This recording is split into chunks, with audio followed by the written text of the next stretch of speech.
안녕하세요, 디엔드님. 맞습니다. 자기소개 한번 해주세요. 저는 디엔드라는 닉네임을 쓰고 있고요. 디벨로퍼에 관심이 있고 활동을 하고 있습니다. 디엔드 혹시 뜻이 어떤 거예요?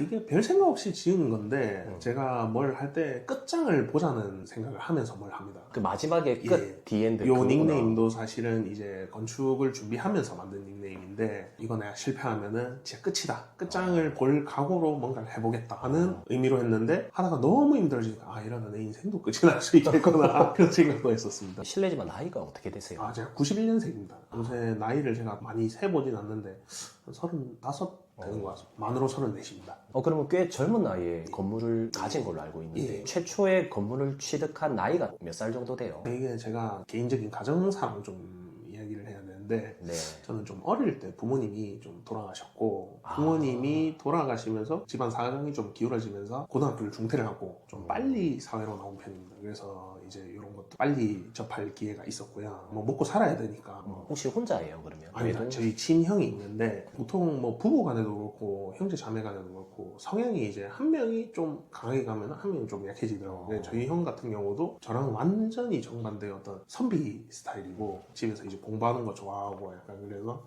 제가 좀 형 역할을 하면서 생계를 책임지고 처음 일을 시작하게 되는 게 어떤 거예요? 처음에 이제 세상에 나와보니까 제가 뭐 딱히 배운 것도 없고 공부를 못했던 건 아닙니다. 뭐 공부하는 거 되게 좋아했고 학교 생활을 열심히 했었는데 기술이 있는 것도 아니고 뭔가 큰 자본이 있는 것도 아니까 뭐 막노동도 했었고 뭐 알바 같은 거 되는 대로 많이 해봤었고요. 그러다가 이제 서울에 이제 저희 고모님이 계신데 숙박업으로 요즘 유행하는 숙박업으로 큰 돈을 버시는 고모님 내려오셔서 그때 숙박업을 해보면은 밥은 먹고 산다더라. 뭐 어차피 제가 뭐 식당을 하거나 뭐 이런 걸 할 수는 없으니까 그래가지고 이제 임대매물로 옛날 오래된 모텔을 하나 잡게 됐습니다. 이제 유산 정리하고 그 당시에 뭐 한 1억 되는 돈으로 이제 임대로 들어갔던 그 숙박 건물을 운영을 하다가 이제 또 그때 당시에 금융위기 직후에는 숙박은 물론이고 뭐 매매나 이런 것도 쉽지가 않았습니다. 그래서 그 건물주분의 개인적인 사정이 또 크게 있었고요. 그래가지고 이제 매매를 하셔야 되는데 그 당시에는 지금처럼 뭐 투명하게 매물이 오픈되던 시기도 아니고 이 건물이 얼마의 가치를 가졌는지 나이 드신 그 율로하신 분께서 알기도 힘들었기 때문에 저한테 좀 싸게 가져가라. 뭐 그 건물 자체에도 문제가 좀 많이 있었습니다. 뭐 건물에도 문제가 있고 뭐 등기 때 보면 뭐 지금이야 알아볼 수 있는 방법이 여러 가지 있지만 압류 막 다다닥 걸려있고 이런 거를 매매하기 쉽지 않으니까 저희 보고 좀 사가라. 저희가 돈이 없다.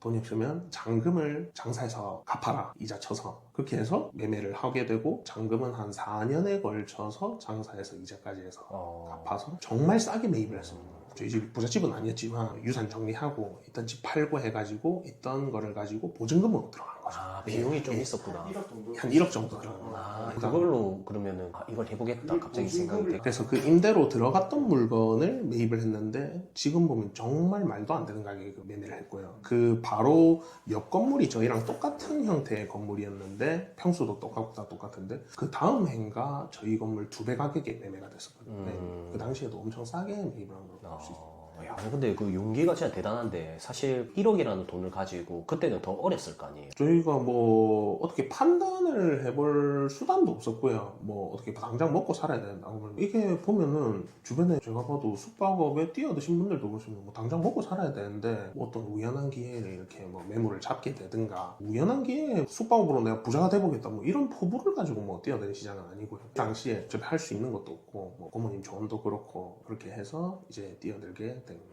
건물을 매입했을 때 지역이 어디예요? 부산 수영이라는 동네입니다. 수영 로타리에 있는 동네인데 이 동네가 저희가 매입할 당시에는 그렇게 크게 주목받던 지역이 아닙니다. 수영이 사실은 수영이라는 동네, 저는 수영 토바이 출신인데 원래 수영구에 살았네요. 지금에 와서 수영구라는 동네를 보면 와 사람들이 와 좀 사는 동네다 이렇게 이야기를 하죠. 제가 어릴 때 나고 자라던 수영 강변이라는 동네는 할렘가의 느낌이었거든요. 그래서 주변에 아파트도 없고 그래서 막 다 그렇게 했는데 이게 주변에 이제 샌덤시티가 개발이 되면서 반사이익을 얻게 돼서 많이 뜬 게 아닌가 생각합니다. 그러면 수영구를 선택한 게 결론은 우리 동네라서 선택했다. 표현이 그렇지만 그냥 제가 잘 아는 속된 말로 나와바리라고 표현을 하는데 그렇게 잘 아는 동네에 투자를 한 게 제가 알고 그런 것도 아니고 그렇지만 내가 잘 알고 이 동네는 어느 정도의 가능성은 있겠고 이 이상은 떨어지지 않겠구나 하는 확신을 가지고 투자를 하게 된 게 처음에 그러면 투자할 때 좀 두렵거나 그런 건 없었어요? 지금은 제가 건축도 하고 이렇게 하면서 겁이 되게 많아졌는데 어릴 때는 화가 좀 많았던 것 같습니다. 화가 많았다? 예, 화가 많다는 게 내가 왜 이렇게 처참하게 살아야 되는지 사실은 제가 정말 고생을 많이 했었습니다. 뭐 이렇게 지금 이제 그나마 좀 먹고 살만해져서 이렇게 이야기도 하고 할 수 있지만은 되게 열등감도 심했고 그런 부분 때문에 남의 눈치를 볼 수 있는 상황도 아니었고요. 내가 살아야 되는 거니까 네. 그런 것 때문에 되게 공격적으로 뭔가를 많이 했었던 것 같고요. 뭐 투자가 되든 사업이든 거의 눈이 돌아 있는 상태였잖아요. 겁 없이 뭔가를 많이 했던 것 같아요. 두렵고 그런 부분이 분명히 있었겠지만 이거 말고는 뭐 방법이 없기 때문에 억지로 많이 했던 것 같습니다. 그럼 보통 실패한 경험도 되게 많은 건데 정말 많죠. 네, 좀 강하게 실패했던 한 가지 뭐 없을라나? 보통 이제 모든 사람들이 실패한 이야기를 거의 안 하거든요. 그렇죠. 근데 사실 저는 실패가 있어야 성공이 맞습니다. 있다는 예. 주의라서 예. 그래서 그 상대방의 실패 사례를 항상 물어보는데 성공을 많이 한 사람일수록 굉장히 강하게 실패를 했더라고요. 예. 그래서 디엔드님도 혹시 실패 사례가 있는지 모텔 운영을 하다 보면 정말 많은 일이 있습니다. 뭐 일단 손님들 자체가 지금처럼 뭐 에어비앤비가 유행을 해서 손님이 한번 필터링이 되는 시스템도 아니고 워크인으로 많이 들어오고 또 더군다나 시설이 좀 노후화된 것들은 손님 질도 함께 떨어질 수밖에 없습니다. 이게 반값이 싸니까 그렇죠. 손님 질도 숙박업 떨어지니까. 이야기를 안 할 수가 없는데 이게 숙박업을 하다 보면 필연적으로 시설이 노후화되면 단가가 떨어지고 단가가 떨어지면 손님 질도 함께 떨어집니다. 그러면 이제 별의별 사람들을 다 겪게 되는데 지금 같으면은 예를 들어 손님이 와서 진상이다, 돈을 못 냈다, 뭐 이런 거 있으면 좀 어느 정도 봐서 걸르고 이랬겠지만은 20대에 저는 화가 많았지 않습니까? 내가 열심히 일해서 뭔가 이렇게 돈을 벌려고 하는데 왜 이런 손님들을 받아서 내가 받아야 될 돈도 못 받는가, 이거에 대해서 제가 너무 막 화가 나왔기 때문에 손님들이랑 싸우는 경우도 있었고 그러다 보니까 이제 좀 사건이 커져가지고 그런 적도 있었어요. 딱 까놓고 이야기하고 진짜 양아치 같은 사람들이 돈을 안 주는데 내가 돈 달라 했는데 왜 돈을 달라 하냐, 주먹질을 뭐 해가지고 싸움을 해서 같이 경찰서 끌려가고 뭐 쌍방 폭행이다 이래가지고 문제가 된 경우도 있고, 그렇죠. 마약류를 하시는 분도 있고 불륜을 하시는 분도 있고 진짜 뭐 수배 받으시는 분 뭐 이런 별의별 사람들이 나쁜 짓은 다 그 당시에는 모텔에서 하더라고요. 숙박업주의 숙명이 아닌가. 그렇죠. 지금 숙박업이 유행하는 단계에서 할 만은 아니지만 지금은 많이 좋아졌습니다. 워크인 손님보단 불특정 다수를 받는 서비스가 아니라 다 예약을 하고 오기 때문에 최소한 이 사람이 어디서 뭐 하는 사람인지는 알 수가 있는 거고 그런 부분 때문에 많이 걸러지는데 제가 하던 당시에는 그런 험한 손님들을 많이 겪다 보니까 플랫폼이 아예 없었으니까. 예, 플랫폼이 없다 이 시절. 그래서 어찌 보면 플랫폼이 되게 혁명적인 거죠. 이 서비스 시장 자체를 바꿔놨으니까. 그래서 플랫폼이 있기 전에는 숙박이 굉장히 힘들었었습니다. 자잘자잘한 실패는 수도 없이 겪었습니다. 뭐 지금에 와서 저는 이제 건설도 하고 있지만 뭐 제가 처음부터 할 줄 알아서 그런 게 아니고 숙박을 하게 되면 꼭 문제는 주말 밤에 터집니다. 주말 제일 북적북적할 때. 손님들이 많이 와서 피크 타임에 이제 기계라든가 와가 많이 쌓이니까 보일러가 터져버리고 펌프가 멈춰버리고 이러면은 당장 숙박업소는 물 안 나오고 냉방 안 되면 그날 장사는 끝이라고 치명적이죠. 보시면 돼요. 예, 치명적이죠. 그럼 그거를 야간에 누가 볼 수 있느냐? 업주밖에 없습니다. 그거는 내가 진짜 강한 의지를 가진 업주가 볼 수 있지 직원이 볼 수도 없는 거고 맨날 전기, 설비, 수도 뭐 밤늦게마다 맨날 붙어가지고 밤새도록 고쳐야 그 하루에 영업을 할 수 있으니까 그렇게 하다 보니까 기술 하나씩 두 개씩 습득하게 되고 업자한테 눈탱이도 맞아보고 수도 없이 맞았어요. 맞다 보니까 어떤 분을 불러서 어떻게 작업 지시를 해야지 또 어떤 금액을 줘야 이게 합당한지를 이야. 자연스럽게 배우게 예, 됩니다. 진짜 꿀팁이다. 사실 요즘에 숙박업 형태 대부분 무인으로 시스템을 운영하는 사람도 있고 저는 그 숙박업을 할 때 자리가 굉장히 중요하다 맞습니다. 보거든요. 근데 땅값이 싸니까 저기 구석에 있는 자리를 비싼 인테리어를 투자해서 굉장히 고가의 방값을 받으면서 운영하는 사람들도 꽤 많거든요. 그러니까 공급이 늘어나면은 그런 데는 결론은 나눠먹기가 되고 주차도 안 되죠. 입지도 떨어지죠. 그리고 특색도 없고 방도 한두 개밖에 없으니까 사업성이 안 나올 거란 말이에요. 디엔드님이 생각하는 과거의 숙박과 지금의 숙박은 굉장히 많이 달라졌겠네요. 제가 비슷한 시장을 본 적이 있습니다. 제가 예전에 한창 유행할 때 스타디오 카페 가맹 사업을 했었는데 그 시장이 그렇습니다. 저도 수험 생활을 해본 적도 있고 도서실 많이 이용을 하다 보니까 이거 괜찮겠다, 이거는 망할 사업은 아니겠다 해가지고 처음에 시작을 하게 된 건데 이 시장이 과열되다 보면 사람들이 본질을 잃게 됩니다. 스터디 카페는 학생들이 와서 이용하는 공간이에요. 그렇죠. 학생들이 와서 공부를 하는 공간은 위치가 접근성이 좋아야 되고 그리고 편안해야 되고 애들이 무슨 돈이 있겠습니까? 그러면 금액이 저렴해야 되고 그럼 본질을 잊으면 안 되는데 이 시장이 과열되다 보면은 이제 업체들이 끼기 시작합니다. 업체들은 돈을 벌어야 됩니다. 돈을 벌려면은 결국 공사비 빼먹어야 되고 들어가서는 안 되는 지역에 자꾸 들어가서 하도록 부추기게 만들고 그러면 무슨 이야기가 나오냐? 하이엔드 이야기가 나옵니다. 카메라를 줄 수 있는 게 인테리어밖에 없기 때문에 그러면 처음엔 장사가 다 잘 됩니다. 인테리어 시설 좋게 해놨고 뭐 멋지게 해놓으면 당연히 이목을 끄는데 그 시설이 필연적으로 노후화가 됩니다. 노후화가 되고 신선함을 잃어가면 장사가 안 될 수밖에 없습니다. 그렇게 하면서 순식간에 폭망을 해버린 시장이거든요. 그럼 노후화되는 그 기간 딱 정해진 그런 게 있어요? 예, 숙박업의 경우는 보통은 이 시장의 룰은 5년마다 한 번씩은 리모델링을 해줘야 된다는 이야기가 있었는데, 그러면 사람들이 생각을 해야 됩니다. 처음에 시장을 진입을 해서 처음에 내가 시설을 넣어서 멋지게 해놓으면 당분간은 손 쓸 게 없지 않습니까? 그러면 유지 부담에 대한 부담도 없고, 그러면 영업 잘 하다가 시설이 노후화되면서 매출이 떨어지는 순간을 생각을 해야 되는데, 그러면 내가 번 돈의 일정 부분은 적립을 해놔야 됩니다. 그래야 고장난 시설을 유지보수할 수도 있고, 또 노후화가 됐을 때는 리모델링도 한번 해줄 수 있고, 장기 수선 충전처럼. 그런 개념이 가야 그 매출 수준이 유지가 될 수 있는데, 사람들이 보통 이제 이 시장에 처음 발을 들이신 분은 첫 매출이 평생 갈 줄 아는 큰 맞아요. 착각들이신 거죠. 지금 와서 우리가 썩었다, 뭐 노후됐다, 낡았다 하는 어떤 시설 인테리어들도 그 당시에는 분명히 고급이었을 겁니다. 비싼 돈 들여서 했을 거고, 아무리 비싼 돈을 들인다 한들 시간이 지남에 따라서 트렌드가 달라지고 노후화에 따른 감가를 피할 수가 없기 때문에 그런 부분을 항상 좀 생각을 하셨으면 좋겠습니다.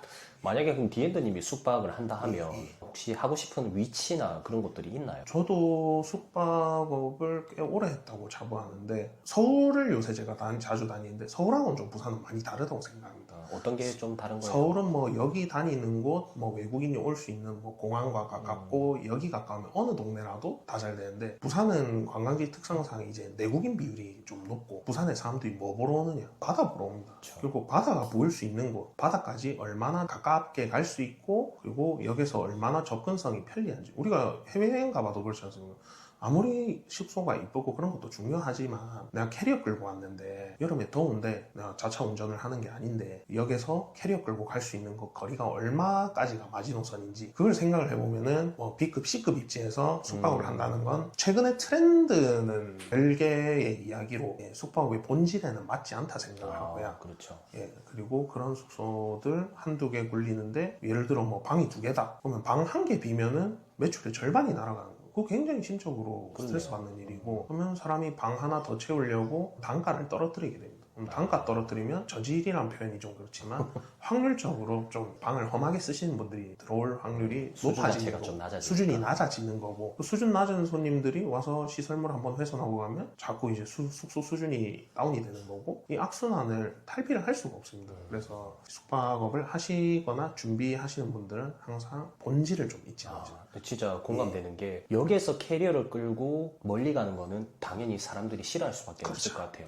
영도라든지 이런 곳은 조금 불편할 수도 있겠다, 맞죠? 지금 유행처럼 번지니까 그런 데까지 사람들이 많이 보는 거고, 나중에 본질을 찾고자 하면은 그런 데는 좀 쇠퇴할 가능성이 높겠다, 맞죠? 일단은 그럴 수밖에 없다고 생각해요. 뭐 그럴 수밖에 영도에 없다. 숙박을 하시는 분들이 좀 불편하게 들으실지 모르겠는데, 잘 하시는 분들도 잘 하십니다. 그렇게 불편함을 감수하고 찾아가야 될 이유를 만들어준다면 충분히 영업이 잘 될 가능성이 있겠지만, 남 따라서 영도에 어느 숙소가 잘 된다 해서 그 느낌 비슷하게 가볼까, 가면은 어느 정도 한 절반은 가지 않겠냐라는 그런 방식으로 접근하시는 분들은 크게 문제가 됩니다. 왜냐하면 그런 곳들은 또 기본적으로 숙소를 예쁘게 해야 됩니다. 그러면 또 그게 시설비로 이어지게 되고, 큰 금액 투자했는데 생각보다 매출이 안 나오게 되면 엑싯이 안 되니까, 내가 월 얼마 버는 거는 중요하지만 나중에 우리가 어떻게 엑싯을 할 거냐에 대한 고민도 충분히 해야 되기 때문에 입지에 대한 거는 잘 생각을 해보셨으면 좋겠습니다. 너무 내용이 좋은 것 같아요. 그리고 요즘에 또 영끌로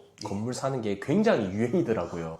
그렇죠. 그래서 저도 참 그런 거 안 했으면 좋겠다 하는 주의거든요. 우리가 2년 전으로 돌아갔을 때, 그때 금리가 낮을 때 영끌로 산 사람들이 꽤 많은데, 지금 금리가 굉장히 많이 올랐단 말이에요. 이게 금리가 올라가면은 내가 내야 되는 대출이자가 더 늘어날 건데, 월세 받아서 대출이자를 못 내는 사람도 허다하고, 그게 이제 힘들어서 엑시트하는 사람들도 많을 건데 엑시트도 안 되고, 굉장히 지금 물려있는 사람들이 많다고 알고 있는데, 혹시 디엔드님 같은 경우에는 영끌로 건물 사는 거 어떻게 생각하는지 좀 궁금합니다. 투자는 정답이 없습니다. 뭐 항상 흔히 하는 이야기지만, 제 말이 맞을 수도 있고 틀릴 수도 있지만, 저도 이 시장에 있어 보면서 느끼는 거, 물론 저도 대출을 레버리지를 많이 활용을 했고 건물을 짓기 위해서, 그런 입장에서 할 말인지는 모르겠지만 굉장히 위험하다고 생각합니다. 위험하다는 게, 잘 될 수도 있습니다. 잘 될 수도 있고, 이거에 대해서 뭐 엑싯을 잘 하시는 분도 있고, 그 영끌을 해서 좋은 걸 사서 좋은 가격에 팔면 됩니다. 근데 그런 행운이 나한테 오기는 정말 쉽지 않습니다. 이 시장에 참여하고 있는 플레이어들이 알고 계시는 분들이 정말 많아요. 그런 분들을 상대로 내가 건물 한번 사볼까 해서 내 딴의 영끌로 들이미는 어떤 자본이 누군가에게는 그냥 여윳돈이 될 수도 있는 겁니다.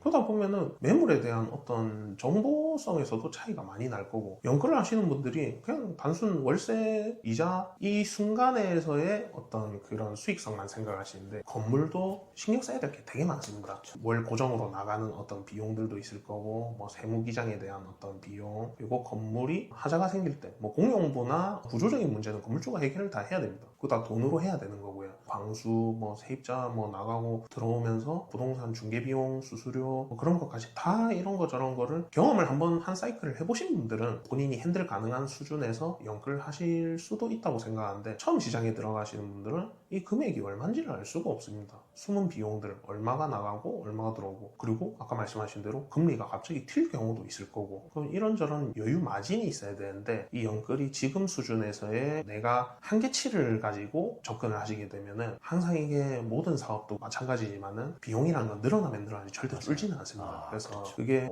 한 달에 1, 200 단위다, 2, 300 단위다, 내가 먹고 쓰는 거 입고 아껴가지고 아니면 추가적인 어떤 수익을 통해서 버틸 수가 있겠지만, 건물 단위로 가시게 되면은 이게 늘어나는 비용이 한 달에 500, 1000 이렇게 돼버리면은 보통 이제 직장생활 하시는 분이나 웬만한 자영업 하시는 분들 죽는 길입니다. 극단적으로 진짜 사람은 죽는 길이고, 그거를 내가 그런 생태를 아는 입장에서 연끌 투자를 남에게 과연 권할 만한지는 저는 좀 의문이 듭니다. 그럼 그걸 권하는 플레이어들은 그런 경험을 못 해봤을 가능성도 있겠다, 맞죠? 하락장이나. 그렇죠. 하락장이나 어떤 금리가 급격히 상승하는 시기나, 저만 해도 당장 이 시장에 들어온 지 한 10년이 넘다 보니까 제가 그 건물을 매입을 했을 당시에도 금리가 꽤 셌었습니다.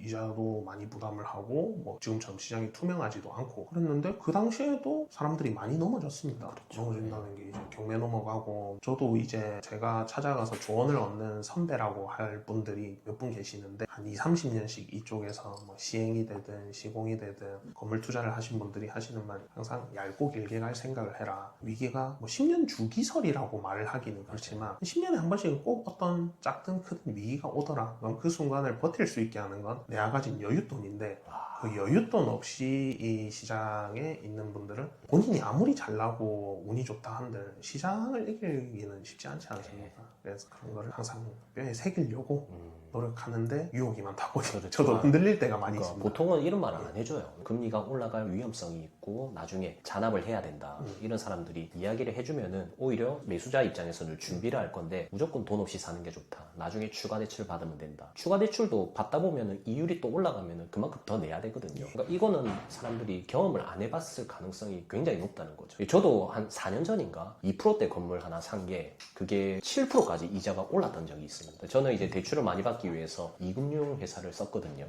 그래서 이런 걸 경험하면서 저도 여윳돈이 무조건 있어야 되겠구나. 아파트도 잔금을 치고라도 혹시나 역전세 우려성 때문에 여윳돈이 있어야 된다, 이런 주의거든요. 근데 요즘에 이제 그 온라인이나 이런 유튜버들 보면은 뭐 연끌로 투자하는 이런 내용들이 너무 많다 보니까 저도 한편으로는 그 매수인이 걱정되기도 하고. 저도 주변에 힘들어 하시는 분들이 많이 있는데, 어떤 분들이 힘드냐면 뭐 탐욕에 찌들었다든가 뭐 연끌을 하려고 했던 분들이 아닌 분들이 힘들어 하시는 경우가 많아요. 뭐냐면 2, 3년 전에 시기가 좋을 때 정말 기발한 방법과 능력으로 대출을 잘 받으신 분들이에요. 대출을 2, 3년 전에는 와 정말 대단하게 받았다 싶을 정도로 좋은 금리에 많은 대출을 받으신 분들, 능력이 있으신 분들, 그분들이 힘들어 하시는 겁니다. 뭐냐면 그 당시에 어떤 정답으로 보였던 것들, 그러니까 상승 시기에 능력이 좋으셨던 분들, 능력이 좋으니까 사람이 더 큰 투자를 원하면 원하지, 이게 사람이 한번 해봤던 것보다 쪼그라든 투자를 하기를 원하지는 않습니다. 더 큰 투자를 잘 하셨던 분들이 지금에 와서 금리의 문제도 있겠지만은 그 당시에 은행이 또 대출을 잘 내줬던 것들이 이제는 시장이 쪼그라드니까 대출을 회수하기 시작하는 겁니다. 그럼 대출을 갱신을 하게 되면은, 이게 내가 예를 들어 10억을 받았다. 그 당시에는 이 프로젝트를 끝내고 나면 12억은 받겠지 라고 생각했던 분들이 10억 대출 받았던 걸 도리어 이 시장 가치가 쪼그라드니까 8억이 돼버리면 2억을 상환해야 되는 상황이 생겨요. 그러면은 이 2억을 갑자기 어디서 만들어내겠습니까? 그러니까 금리의 영향도 중요하지만 이게 시장이 좋고 나쁨에 따라서 똑같은 건물 물건을 평가하는 눈이 달라지기 때문에 디벨롭 하시는 분들, 건물 투자하시는 분들 중에 대출 없는 분들 없습니다. 가능한 많이 끼려면 많이 끼지. 근데 이 탐욕을 이기지를 못하면은 여윳돈 없이 나섰다 아무리 날고 있는 분들, 지금 뭐 부산 같은 경우에도 대단하신 분들이 많이 날라갑니다. 건물 몇십 채 있고 자산이 몇백억 있으신 분들 전세 사기에 연루되시고, 제가 옆에서 지켜본 바로는 사기는 아닙니다. 이분들 사기 치려고 사기 친 게 아니고 그냥 시기가 좋을 때 투자를 과감하게 하셨다가 이 시장이 쪼그라드니까 내줄 돈이 없어서 사기꾼이 되는 거지, 처음부터 뭐 사기 치려고 하시는 분들도 있겠지만 지금에 와서 잘못됐다 하지만 그 당시에는 참 열심히 하셨고 잘하셨던 분들이 이렇게 될 수 있구나. 아, 시장 앞에서 한 개인은 너무나 무력할 수밖에 없구나. 진짜 망할 수 있습니다. 그래서 항상 그런 사례들을 잘 연구해 보시고, 아까 강남구님 말씀하셨던 대로 실패 사례를 잘 보다 보면 내가 배우는 게 훨씬 많습니다. 솔직히 성공 사례는 누가 몇억 벌었더라 몇십억 벌었더라 그 순간뿐이지, 진짜 시장의 어떤 선택을 잘 받아서인지 운이 좋아서인지 그 사람 실력인지 알 수가 없지만은 실패 사례를 저도 잘 보려고 네. 그렇게 뭐 노력하고 있습니다. 맞아요. 저도 유튜버지만 사실 듣는 말은 절대 100% 믿지 말고 예. 보이는 것도 반만 믿어라. 이게 이제 저희 신조인데 아무튼 정말 좋은 내용인 것 예. 같아요. 그럼 이제 디엔드님께서 만약에 투자를 하신다고 하면 부산으로 일단 제가 채널이 있기 때문에 부산에서 만약 투자한다면 봐야 될 지역 같은 게 있을까요? 제가 요즘 서울을 많이 다니고 있습니다. 거의 한 달에 절반을 서울에 있는 것 같은데, 이게 저도 부산 태생이고 부산을 정말 사랑하고 좋아하는 사람인데 서울을 다니다 보니까 또 다르게 보여지는 부분이 있습니다. 항상 그 뭔가 어떤 거를 하나만 아는 사람은 하나만 이야기할 수밖에 없는데, 둘을 보니까 하나가 뭐가 잘못했고 뭐가 좋은지를 볼 수가 있더라고요. 서울을 가보면서 저는 느낀 게, 일단 첫 번째로 사람이 너무 많다. 너무 많고 외국인도 많다. 아, 관광을 와도 외국인이 서울로 가지 부산까지는 안 내려오는구나. 내려오고 있지만 그 서울의 성수동이나 홍대, 명동 이런 데를 가보면 와, 이게 부산이 이 동네와 비교해서 가질 수 있는 장점이 뭐가 있을까라고 고민을 해보면 내륙은 아닌 겁니다. 내륙은 아니라는 게, 이런 관광 수요를, 부산은 어쨌든 관광으로 가야 되는 거는 자명한 사실이니까 관광 금융 말고는 지금 뭐 제조업을 끌어올기도 힘들 것 같고, 그래서 관광 수요를 생각하면은 얘들이 부산에 내려올 이유는 하나밖에 없을 것 같습니다. 바다 보러 오는 겁니다. 그러면 바다 보러 오는 수요가 어디 있을까? 광안리, 해운대, 동부산 여기 보러 오는 거 말고는 굳이 부산에 내륙을 와서 즐길 이유가 있을까 하는 겁니다. 그래서 우리는 요새 부산 사람들도 부산 망했다, 서울 가야 된다 이런 소리 하시는 분들 많은데, 우리가 어쨌든 태어나고 그런 많은 이점을 누리면서 사는 도시이기 때문에 그런 데서 좀 희망을 찾아보자면 바다까지의 접근성이 얼마나 좋은가, 바다가 얼마나 잘 보이고 많은 걸 누릴 수 있는가 하는 것들이 당연히 이제 핵심지가 될 수밖에 없을 것 같고요. 그런 트렌드가 이미 시장에 반영이 돼 있지만은 앞으로도 계속하지 않을까라는 생각을 하고 있습니다. 그래서 이제 광안리나 해운대가 워낙 자리가 없으니까 예. 기장으로 이제 뻗어져 가는 거죠. 그렇죠.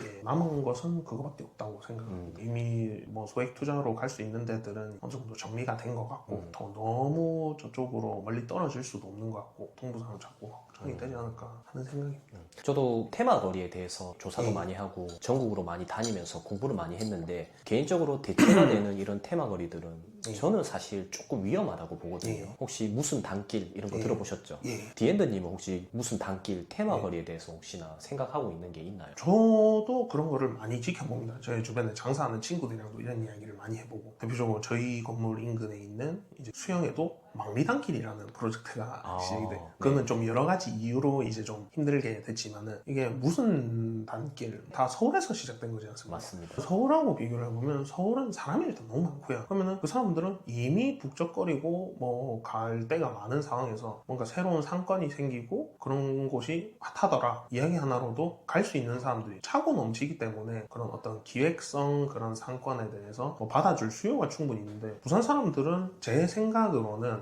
부산 사람들이 서면 가고 점포 가던 사람들이 새로운 상권으로 가야 되면은 그 서면 점포가 가진 어떤 좋은 자리라든가 그런 것들을 포기하고 가야 되는 건데, 그걸 유인할 만한 동기가 크게 떨어지는 것 같습니다. 정말 특색 있는 가게가 있든가 뭔가 정말 맛있는 집이 있든가 그렇게 해야 되는데, 단적으로 제가 얼마 전에 서울 성수동을 가보니까 빙수 가게를 하는 친구가 있는데, 너는 어떻게 성수동에 빙수집을 차릴 생각을 했냐니까 저는 그거를 처음 듣고 깜짝 놀랐는데 설빙이 없다는 이야기를 들었습니다. 아, 성수동에 설빙이 예, 없어요? 성수동에 그 거리에 설빙이 왜 없냐? 성수동은 성동구 내에서 그쪽 동네를 프랜차이즈 가게가 못 들어가게 막아놨다. 실제로 그 이야기를 듣고 보니까 흔히 보이는 스타벅스 안 보이고 빵집 파레바게트 안 보이니까 개인 단위의 어떤 특색 있는 카페, 특색 있는 베이커리가 들어오고 건축을 하는 입장이니까 그쪽 동네는 이제 빨간 벽돌로 건물을 짓게 되면 인센티브를 주게 돼 있습니다. 네. 건물도 이쁘고 화려하게 이렇게 지어지고 그러면은 상권으로서 자연스럽게 만들어지는 예쁜 거리가 있고 맛있고 특색 있는 가게들이 들어오면 아 이게 자연스러운 상권이고 이 동네는 대체 불가능한 동네가 돼 있고 그러면은 이거는 강력한 도시계획과 함께 가야 되는 것이지 이게 그냥 어디 뭐 가게 한두 개 생겨서 오늘부터 뭐 땡땡 단길로 명명하겠습니다 해서 갑자기 되는 거는 굉장히 위험할 수 있구나 그거를 제가 보고 네. 많이 와, 강력한 도시계획 하니까 진짜 비슷해요. 보다 보니까 신기하네. 그런 것 같습니다. 이게 어설프게 가는 상권은 좀 그런 것 같습니다. 사실 점포 카페 거리도 지자체 차원에서 어떤 그런 그게 있었고 1세대다 보니까 그렇게 된 건데 지금에 와서 어떤 상권을 마구잡이로 만드는 거는 그렇게 좋은 맞아요. 카페거리도 원래 이제 우리 부영 아파트 자리 그 대우버스 만드는 곳이었는데 그게 갑자기 이전해 버리니까 주변에 협력업체 부품 공장들이 다 망했어요. 예. 그래서 이제 진구에서도 뭔가 살려야 되니까 이런 테마를 넣고 이렇게 했는데 결론은 이제 성공적으로 많이 개발이 됐고 근데 조금 걱정이 지금 사이길로 뻗어져 나가면서 놀이터 상권에서 쫙 퍼지고 있거든요. 근데 그 퍼지고 있는 그 기준에서 마지막에 들어간 사람들은 조금 위험할 수도 있겠구나 이런 게 좀 느껴지는 거죠. 광안리도 그렇지 않습니까? 개발이 된 이유가 규제를 완화시켜주고 그때부터 폭발적으로 예. 높은 건물들이 올라오면서 수요가 늘어나고 광안대교 뷰에 대한 게 더 각광받게 됐거든요. 그래서 도시계획이라는 게 저도 굉장히 중요한 것 같아요. 저도 사실은 건설이나 개발을 하는 입장에서 규제를 좋아하는 사람은 없습니다. 규제는 항상 관에서의 편리성이나 어떤 그런 것 때문에 만들어지는 경우가 많아서 사실 규제가 없는 게 좋다라고 생각을 했었는데 또 아까 말씀드린 성수동의 경우를 보니까 잘 기획되고 강력한 규제는 또 완전 동네를 활성화시킬 수단이 되기도 하는구나. 그래서 규제를 푸는 쪽이 좋은지 아니면 잘 다듬어서 하는 쪽이 좋은지 요거는 어떤 지자체장이나 어떤 그런 사람들의 능력이나 그런 것 같긴 한데 하여튼 잘 되면 좋은 것 같고 아닌 경우에는 어설픈 규제 때문에 동네를 망치는 경우도 많이 본 것 같습니다. 도시계획이 정말 중요한 것 같습니다. 광안리도 드론쇼 이런 거 예. 하니까 훨씬 더 유동인구가 그렇죠. 많아진 예. 것처럼 그런 규제들도 부산에 완화시켜준다든지 예. 좋은 규제들이 들어왔으면 예. 좋겠습니다. 그리고 최근에 이제 상업지 주변으로 해서 높이 제한이 완화가 됐거든요. 예. 혹시 그럼 그런 규제는 좋게 생각하시는지? 당연히 좋게 생각합니다. 난개발이라 해서 뭐 고도 제한을 걸어버리는 동네들도 많이 있는데 서울 같은 경우에는 사실은 군사적인 이유가 크다 보니까 강북 같은 경우에는 고도 제한을 많이 걸어놓고 그렇게 하는데 사실은 제 생각으로는 뭐 광안리 같은 경우에는